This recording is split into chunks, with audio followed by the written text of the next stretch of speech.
Hi everyone, it's QuickyBaby and welcome back to World of Tanks, and today I'm giving you a sneak peek at one of the most bizarre vehicles I've ever seen on the super test of World of Tanks. This is the Tier 8 British heavy tank, the Caliban, and it's kind of as if a KV-2 and an FV4005 had a bit of a mixed up baby. Firstly, let me clarify, this is a super test controlled leak and all of the characteristics are not final, as you can see at the bottom of your screen there. And whether or not we even see this vehicle going into the game remains to be seen. However, I would argue, while this thing has some of the most outrageous statistics, both in terrible areas and also in awesome areas, it's looking like it could be a possibility.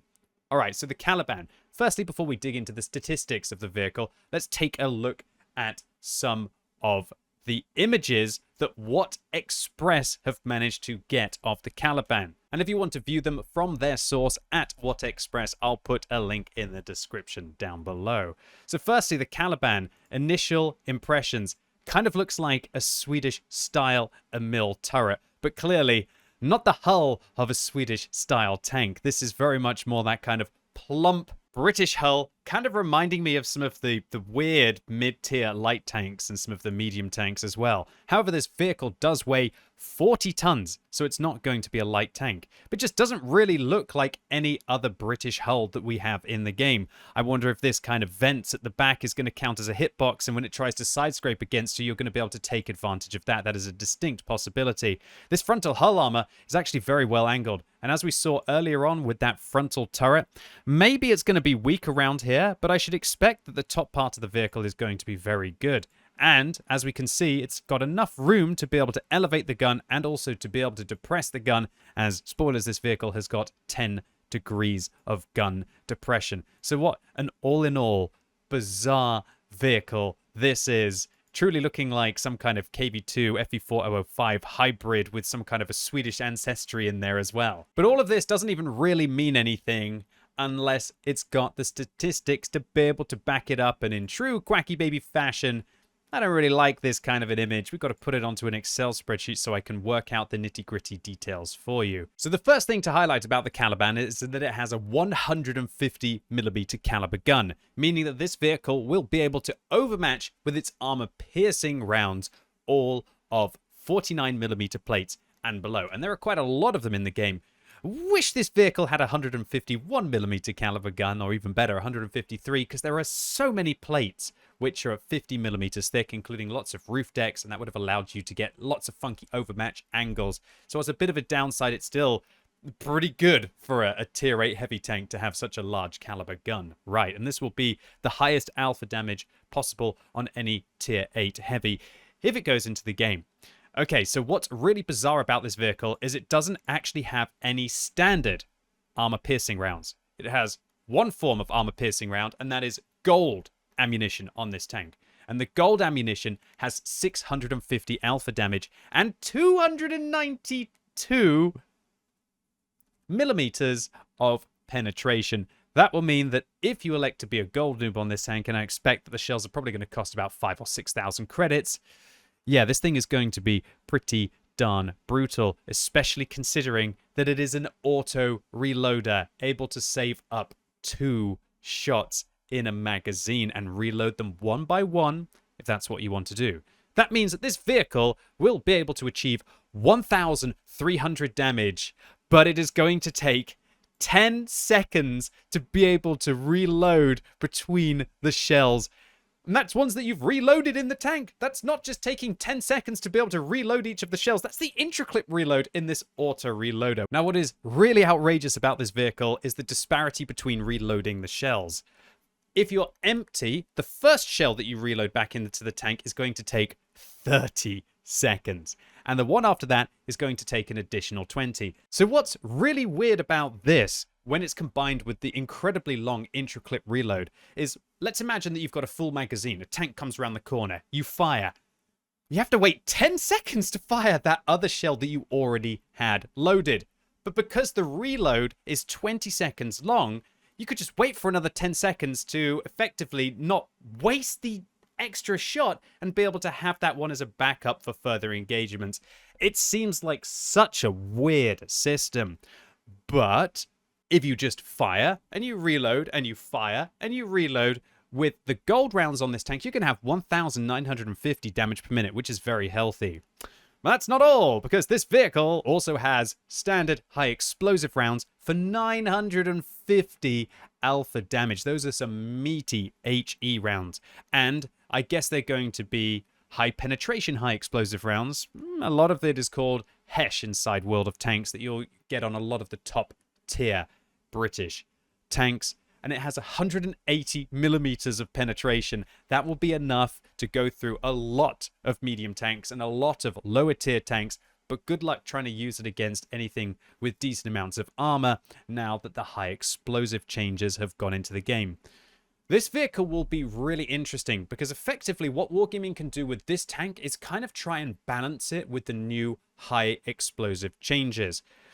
Who's to say that they're not just going to up that HE total to a point where it actually does substantial damage still to heavy vehicles? Although when you think about it, something like an FV4005 or an FV4005 with its 230 millimeters of penetration is still sometimes only doing about 200 damage or so to really thick armored plates. So considering this one has half the alpha damage of that and it's got 50 less millimeters of penetration, I don't think you're going to be doing much to an enemy E75 or an E100, for example. Nevertheless, the possibility of outrageous damage with this vehicle with 180 millimeters of penetration and going through vehicles like Leopards, Batchats, you know, those kind of mid-armored medium tanks, definitely not vehicles like an Object 140. That could be astonishing, being able to hit them for 950, which could roll as high as 1,100. And then to be able to deliver that again 10 seconds later, or wait 20 seconds to be able to fire it as if it was cyclical and not actually using the auto-reloader mechanism, could be an absolute devastating tank. If you manage to pen high explosive rounds with this vehicle with 180 millimeters of penetration, you now have 2,850 DPM if you're firing at a full magazine only, or if you're firing it when the tank is dry, it dips down to 1,900. Such a bizarre tank, it really is. It's this 10-second intra-clip reload that really prevents an auto-reloader from kind of working. One thing that's very interesting, and I haven't been able to clarify it yet, is whether this heavy auto-reloader will have Italian auto-reloading style compensation for if you fire early. Because can you imagine if you're just about to be able to get that extra second shot into the vehicle and you fire early and you've wasted almost 50 seconds worth of reloading in this tank? Whether then you're going to get to quickly reload the previous shot could actually make that pretty darn sneaky. And whether that would actually calculate out at kind of just forcing the 10-second intra-clip reload, or if you could break it down below that, it's all a bit of a mind screw, this kind of tank with these kind of statistics. And until we get the final stats and I get my hands on it, it's not really too much worth thinking about, I guess. So we found out that this is going to be the highest caliber heavy tank gun at tier 8 with some of the most outrageous statistics, both with the gold pen and also with the high explosive rounds. But what about the gun handling on this tank? Well, this is where it's really not good news for this tank. 0.6 accuracy, which is exactly the same as the KV-2. And everybody will know that's not good news that this thing has the same accuracy as the KV-2. Moving on to aim time. Wargaming have... this isn't a mistake. I've just got to triple check that I haven't made a typo here. That's right. 7 seconds aim time, boys and girls. 7 seconds aim time. To just put that into perspective, the KV-2's 152mm gun has 3.8 seconds aim time, making this aim time twice as bad as that. If there's any tank that you're ever going to use a gun laying drive on, this might actually be the one. But again, we don't have hidden statistics like the dispersion values of this vehicle to see just how bad it will get at firing on the move. That is horrific. You're definitely going to want to use the device that improves the accuracy and probably even a gun laying drive on this tank as well. This is the kind of tank that will need about 5 or 6 equipment slots for it to be effective. What's weird about this vehicle, though, is that it's got really good depression. So you're noticing how with this vehicle, everything is green or everything is red. It's either got kind of best in stat classes or worst in stat classes. Why do Wargaming keep doing the Brits like this, okay? Why are all of our vehicles a bit of a meme? Why have we got the most bizarre light tanks, the most bizarre tank destroyers, all of this? Can we not just have any regular tanks, Wargaming? Come on, please. Well, I guess not. It is a bit nice to still have that kind of weird British nature inside the game, right? 10 degrees of gun depression will allow this thing to work a ridgeline very well. So now onto the mobility of the tank. A 950 horsepower engine allows even a 40-ton tank like this to have an impressive 23.4 power to weight ratio, meaning that this thing's going to be really fast, right? Yeah, right up until you see the top speed limit of this vehicle. 30 forwards and 12 backwards. Oh, goodness gracious. Meaning that you pretty much have to use a turbo on this tank. There are hardly any vehicles in the game which have such good power to weight ratio that have such a limited speed set.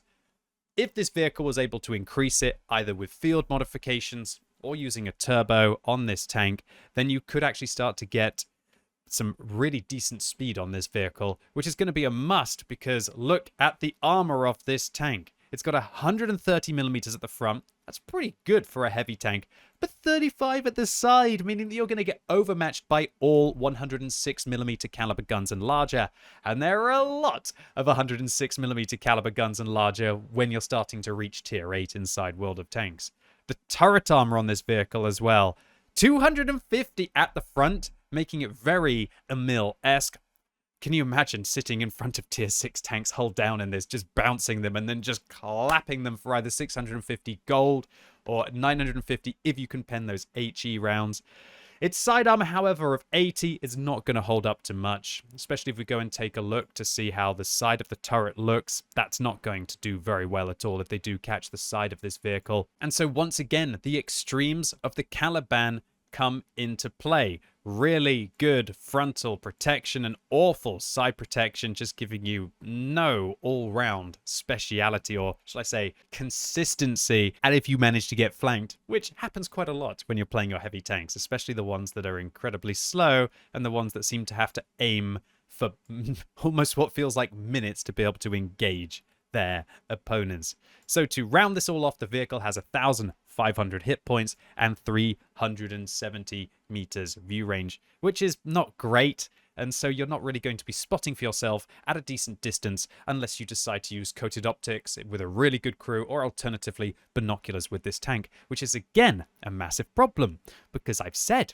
you probably want to use a turbo on this tank. I've said you probably want to use the thing that improves the accuracy of this vehicle. I've said you probably want to use a gun lane drive to improve the aim time. So that's already 3 pieces of equipment. That's excluding maybe a gun rammer. That's excluding maybe vents. That's excluding maybe, yeah, I think you're the coated optics or the binoculars. I think you're all seeing just how outrageous this vehicle is. It is going to be, if it goes into the game, and I want to clarify once again that everything is subject to change and the statistics are not final, this is going to be one of the most bizarre vehicles that you will ever see in World of Tanks. And Wargaming, I implore you, just let me play it, just for the giggles. Please, set me up with one of these. Just this one time. Let an absolute neurotic Brit play an absolutely outrageous and unbalanced British heavy tank. It'll be a fun experience, even to see if it's going to be worth putting into the game. So anyway, ladies and gents, boys and girls, that was it for today. Really hope you enjoyed this first look at the Caliban tank. Let me know what you think about it in the comments down below. What do you think about this kind of FV4005 KV-2 with kind of a Swedish vibe to it, all melded into one? Does it look like a vehicle that you would love to play, or does it look like a vehicle that just doesn't really have a place in World of Tanks? And if you're watching this video as it goes live, I am currently sweating my way through the Czechoslovakian auto-loading heavy tanks to be able to get ready for the Tech Tree Showcase tomorrow. And also, I've got drops enabled on the channel the whole weekend, so you can go and get yourself a garage slot, some Czech consumables, and even the possibility of either a premium day, a style, or even a tier 8 Czechoslovakian premium medium tank, although that's a very outrageously rare thing to be able to get. So have a lovely weekend once again, and I'll catch you tomorrow with another video.